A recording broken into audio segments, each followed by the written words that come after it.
Hey guys, Mars Thinking here, bringing you another Dragon Ball Z Dokkan battle video. And so, hopefully you guys checked out the summon video that I put up earlier. I did get very lucky, and we did pull a copy of LR Janemba without too much hassle. I was really hoping to pull him, because I've seen a lot of LR Janemba slander on the timeline, ever since he came out on JP, really. And I think he's cool. I don't think he's the best unit in the world, or anything like that, but I think he's really good. I think he gets underrated a lot.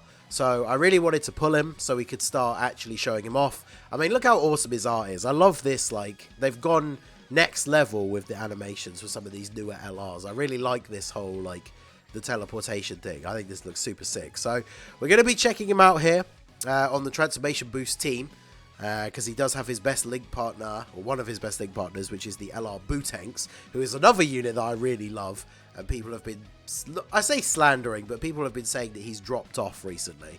But Janemba, so his 12 key super, colossal damage to the enemy, lowers defense. And then his 18 key is mega colossal, greatly lowers defense. Not great super attack effects, obviously. And then when it comes to his passive, attack and defense 120%. He guards all attacks if he's in slot 1 or 2. He gets 2 key and 22% attack and defense, up to a max of 6 key and 66% stats with each attack performed. So 3 attacks as the second or third attacker in the turn. And then he has a high chance of nullifying Ki Blast super attacks. So obviously mine is brand new. I gave him a level 4 crit orb so he can get some crit. He does have, I did like a couple of test runs of the new link level stage while on stream. So a couple of his links have obviously gone up. He does have a rage mode, which we can use on turn 6, but we'll go into that in more detail once we actually get there. So, obviously what we want to do straight away, so a lot of people don't like the fact that he has to be in slot 2 or 3 to build up, when he is like a guard unit, right? So, one of his main roles, you probably want to put him in slot 1. But the thing is, in a longer form event like this, like, the earlier stages are weak enough that you could just put him in slot 2. And Bootanks here, obviously, he's going to be stacking his defense throughout the event. He's technically better in slot 2 as well, but he can easily handle the attacks that are going to come from these first couple of phases. So that allows us to get a couple of turns where we can go ahead and put Janemba in slot 2. So this is a good rotation for him. Full 24 key and a good link partner and a support unit. So just under 3 million attack stats. So for 55% low links, remember one of the big things with Janemba and a lot of these extreme units is he does have big bad bosses. So once we get big bad bosses to link level 10, then obviously he's going to immediately get an extra 25% attack and defense, which is going to be a pretty significant buff. So we are running the double cooler team. Took me ages to find a cooler friend, which was super annoying, but obviously he's going to work really nicely on this setup, because when there's only one enemy, Cooler supports Transformation Boost category allies, so we are going to have a very solid setup here. So on the next turn, we're not going to have a support unit. I think we're going to have the physical Cooler in slot 3. So we will get to see Janemba with 1 stack from his passive out of the 3, but with no support unit on the rotation. So we'll see what he can cook up attack stat wise. Now the downside, of course, with having to use him in slot 2 to get his build up, is, say for example here, if we don't one turn this Yamcha, then he's going to survive with a very small amount of health, which then means that Bootanks would kill him in slot 1 on the next turn. So fortunately, we are able to finish him off, and then we can go ahead and do this. So decent links active here. With Bootanks, he shares, look at this, very, very good link set. And of course, he will have big bad bosses once that's at level 10. Or if you're at low enough health to activate it. So really good link partner with the Bootanks. So let's go ahead and do this. And then we can grab these. So as the attacker in this second slot, he's actually going to trigger that part of his passive and get that 1 extra key. So that should actually bump him up to his 18 key super. And his defense is 150k. Not bad considering he guards as well. So unfortunately we can't get a super attack for Cooler, but we're just shifting him off onto the next rotation anyway, so that he can link up with the other STR Cooler. We'll transform one of the STR Coolers so we have a double Cooler rotation. So this team, very, very powerful. Obviously the double Cooler rotation, not necessarily super strong defensively, but 2 million attack stat for Janemba here.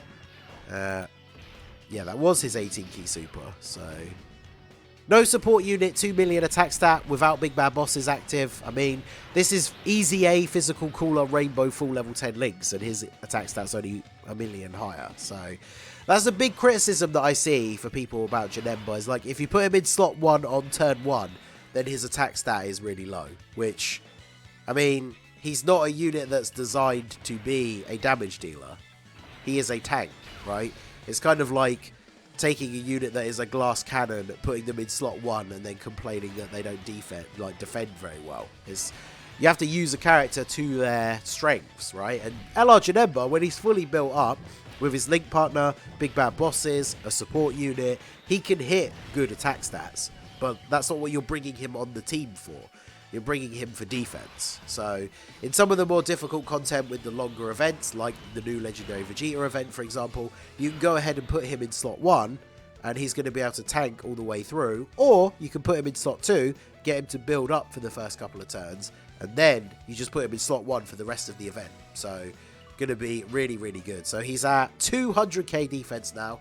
We only need him in slot 2 this one final time. So let's go ahead and do this.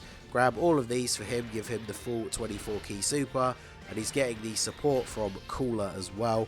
Hopefully Butex doesn't pop off here, because he does have type advantage. So 2.8 mil, he's potentially going to get the additional 12 key as well. 12 key is the one that stacks his attack, although that's actually good. Even with a crit, we only took off 2 bars, so even if he triple supers, I don't think he's going to kill them here. And then what is Janemba going to be looking like? Show me your attack stat, Janemba. Support from Cooler, 4.4 million on his 3rd attack with a support unit. So this is the thing I don't get, and I argue with people about this all the time when we talk about, like, Tech Gohan, is, like, people say that their damage is bad when it's, like, turn 1. It's like, okay, but this was his 3rd appearance, and remember, as I said already in the video, he is a defensive unit, but here he is on his 3rd appearance, putting out 4.4 million, and he'll tank everything. Like, over 200k defense, guards, like, if a unit can take double-digit damage from almost any attack in the game, and they're still putting out 4 million attack stat, that's pretty good. And as I've said multiple times, this is him without Big Bad Bosses active as well. So go ahead and transform Cooler here so these guys can pop off. Grab these. Try and keep these physical orbs together here. We'll sacrifice the potential for the Janemba passive just so we can set up these physical orbs. See STR Cooler go off here. Because that's the thing, I like STR Cooler as well. So many people that argue about Tech Gohan, whether he's good or bad, they then either like or dislike Cooler as like the opposite. And they are two very different units. Like, I still really, really like Cooler. Cooler, I've said many times before, one of my favourite Dragon Ball villains. I think the design of his final form is super, super cool. So I really, really like him. Now, he's not very good defensively. As you see here, we take 172k from a super. But he still takes double digits from the normals. He's not made to be a defensive powerhouse. He is the opposite to Janemba. He's here to dish out tons of damage. And then his defense is alright, but it's not super great. And that's basically what I would say on the flip side for Janemba. He's here for defense. His defense is really good, but his attack stats are alright. So you can be a fan of different play styles without having to necessarily like or dislike one unit in particular. So now that our boy is fully built up, we can go ahead and put him in slot 1. We could try out the rage mode here. He does get extra key. But the rage mode, basically, if I bring up his the condition over here, so rage mode condition can be activated when HP is 66% or more, starting from the 6th turn.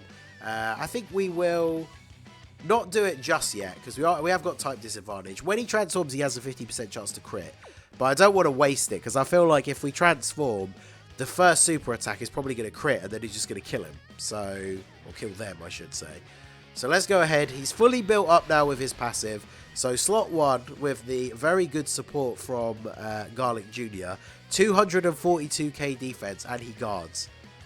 And again, this is without Big Bad Bosses. So with Big Bad Bosses active, he's going to have an extra 25% defense. So even at 55%, when you fully link leveled this guy, when he's actually fully built up his passive, he's well over 250k defense, which is Very good.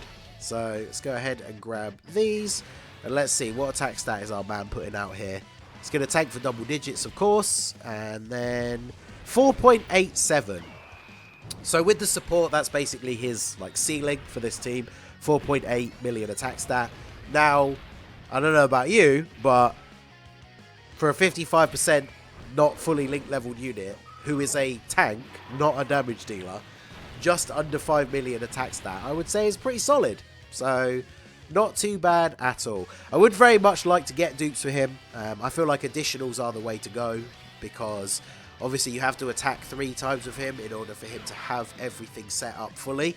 So, if you get an additional, then obviously you're going to fill out that, you know, restriction a lot faster. So, ideally, you want him to be getting additional supers, right? Because if he additionals in turn 1 or turn 2, then he's fully built up without having to have that 3rd turn attack. So that can happen, of course, at 55% because he's a physical unit, so he has level 5 additional. But obviously you want to give him a little bit more additional. He is a tank, so dodge is good because no part of his passive builds up from him being hit. So if you do want to put him in slot 1 early on, so Super Battle Road is probably the big one, because you don't necessarily want to put him in slot 2 to get that build up if you're in Super Battle Road, because Super Battle Road you don't get as many turns to build up, and in Super Battle Road you're probably bringing him to be the main tank on your team. So in Super Battle Road he's not going to get as much of that build up, but his defense still starts out very solid. He does guard, so of course when it comes to his hidden potential, if you do give him a little bit of dodge, then obviously you have the chance to dodge those attacks. And then additionals aren't really going to have as much of an effect because he's not getting the build up if you put him in slot 1. But I think for Super Battle Road, depending on how else your team is built, like what other supports and stuff you have on the team, what other tanks, you could always put him in slot 2 on the first turn, and then on the next turn, go ahead and put him in slot 1. So let's go ahead and grab these. We took a lot of damage on the previous turn from taking that super attack on a unit that we probably would have preferred not to. But we're going to be able to get the Tech Janemba boost here. So his defense is of course going to jump up, and his key is going to jump up to 24. So I was really hoping that a unit would super attack Janemba, because I want to see how little damage he will take from a super. And he's getting the Dokkan attack here, so first time since not only the version Z update, but also setting up my new phone. So apparently I haven't Dokkan attacked since, although we did the Dokkan attack in the Android's no item run, so I'm assuming that's just coming up as part of version Z. But 4.68, because remember the buff from Janemba, Tech Janemba's passive is not as much as Garlic Jr. But this will give us a full heal. Next turn, or next time he's on rotation, I will go ahead and, even if I have to use an item, heal up so we can use his Rage mode to be the final turn for the video. In fact, I don't know who, I'm assuming this Goku and Vegeta are the last enemy in the run, so I want to make sure we don't finish him off here. Although, I guess we've got STR Cooler on the rotation, who's going to get guaranteed crits and potentially a whole bunch of additionals. But let's see. Hopefully we don't go too crazy and just finish them off here, and then we can end this off with the Janemba transformation, because I'm pretty sure these guys are the last enemy. I think I only did this new Infinite Dragon Ball History stage the one time when it came out, so I'm not entirely sure what the breakdown for the stages is. So fortunately Physical Cooler didn't go too crazy in slot 1 here. I think STR Cooler might actually just get the dub here, which is a little bit annoying. If he does, I will just jump into a different event and get the Rage Mode transformation with Janemba to stack onto the end. Fortunately though, he did not get a bunch of additionals, so all we need now is for Garlic Jr. to not crit. Watch him crit. Oh, don't crit. I literally just rainbowed him off of the summons from the Janemba banner as well, so double super. Alright, just don't crit this time as well. I want this to just be very easy, get the transformation in the video. Alright, well he did crit, but we didn't kill him.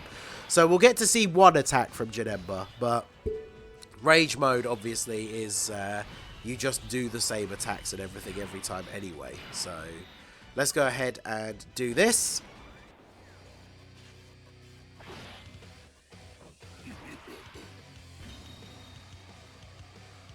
Very cool. brandish that demonic sword. And so now, when he's in his rage mode, so it counts as like a giant ape thing, so he doesn't get any of his links active, which is kind of annoying. He does destructive damage to the enemy with a high chance to perform a crit. So you have the 50% chance to crit. I believe this works like the anniversary LRs. So if he gets an additional super, the second super will be a guaranteed crit, which is obviously very good. And then his passive is an additional 1 key per key sphere obtained. So obviously the most annoying thing about Great Apes half the time is actually getting enough key. So by getting the extra +1, that helps him out a little bit. I mean, you see, even there, we were still able to miss an 18 key super in one of the slots. But oh yeah, you go ahead and super attack. There we go. So rage mode. I mean, even in his non-rage mode, because we're fully built up and he was guarding, he's not going to take any damage anyway. But he just takes 0 damage. And then 2.1. See, this is the problem with giant apes and like rage modes, is like his non-transformed version is more powerful. So you do get the advantage of not taking as much damage. But oh, of course, that wasn't the last phase anyway. You get the advantage of not taking as much damage, but you do like half the damage, so it kind of seems pointless. But let's go ahead and, you know what, let's just to cut down on the time, let's turn this off. But let's transform the Boo. How does that change your link set? Yeah, see, he loses out on Fear and Faith, but then of course this Boo takes that's how he then gets big bad bosses. So Janemba needs the LR Bootanks to transform so that he can actually get big bad bosses off of him. But obviously we don't have it at this point. He's still almost at 250 defense. He guards, which isn't as important here because it's an int enemy. But there you go. That is 55% LR Janemba on global. He's taking a super here. We got type advantage anyway, so 40k from the final boss of an event, and then 4.5 million attack stat. So yeah, Janemba, I think he's good. I don't understand all the hate from him. Obviously, I don't think he's like the best LR in the game or anything like that. But I think he's very solid, and I don't understand all the hate for him. So this rotation as well with him and the Bootanks, disgusting. I can't wait until Janemba is fully link leveled as well, and we can take advantage of that big bad bosses at level 10. Because are we going to one turn them here thanks to the additional super from Boo? I think we might. Yeah, we are. So there you go. So that is Janemba. Let me know what you guys think of him down below. So that is going to be it for the video, guys. This has been the Master Ningen. Smash that like button, subscribe to the channel if you are new. Check out the links down below for the Discord and the merch store, and I will see you all again soon. Have a good one.